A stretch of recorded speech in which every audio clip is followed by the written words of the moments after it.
non-cooperation movement began in January 1921 along with the Khilafat movement. Various social groups from different parts of our country participated in this movement, but each and every person had its own specific aspiration. All of them took this movement in their own way, but all meant Swaraj. This terminology of Swaraj meant different things to different people. Now let us understand what was the meaning of Swaraj for different people. Movement in the towns.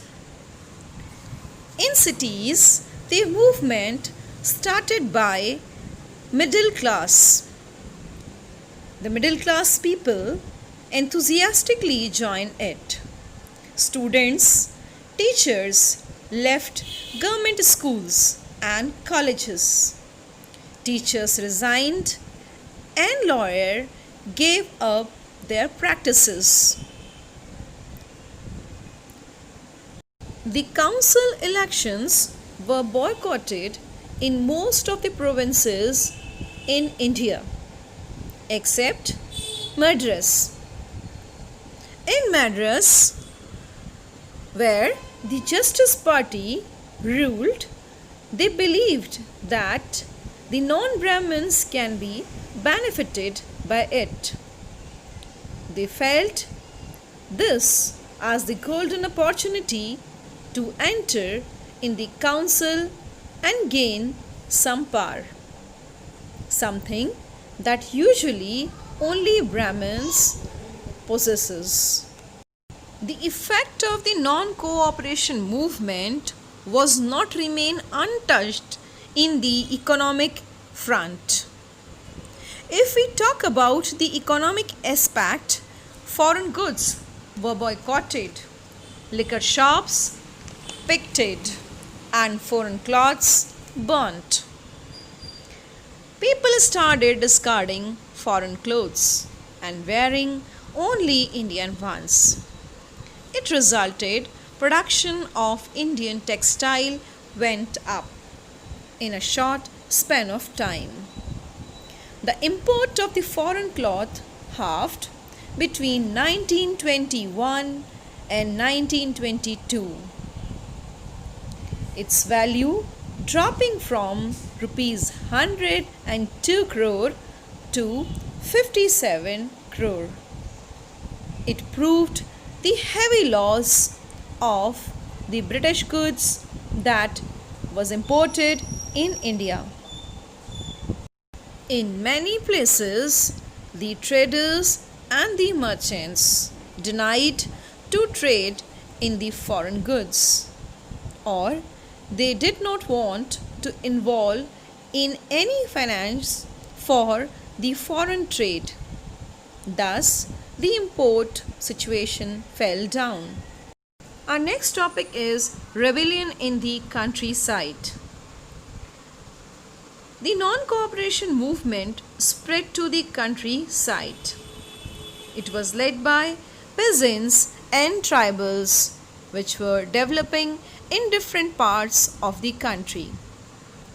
In Awadh, peasants were led by Baba Ramchandra, a sannyasi who had earlier been to Fiji as an indentured labor. It means he was forcefully sent to work as a bonded laborer. The movement here was against talukdars and landlords who demanded from the peasants very high rents and variety of other cesses. Peasants has to do begar, force workers, laborers, the village to contribute their work without any payment. As the tenants, they had no security of tenure. They were regularly removed so that they could not acquire any right over that leased land. The peasant movement demanded for the reduction of the revenue imposed by the British government and abolition of the bounded labor system. More than that, they also insisted to remove the oppressive nature of the landlords as the social boycott. In many places, Nai, Dhobi Bands, they organized panchayats to deprive landlords of the service of even barbers and washermen.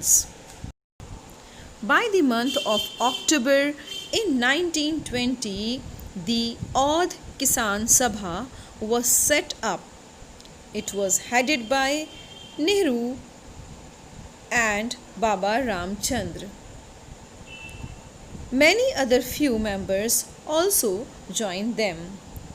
Within a month, over 300 branches of this Sabha had been set up in the villages around the region.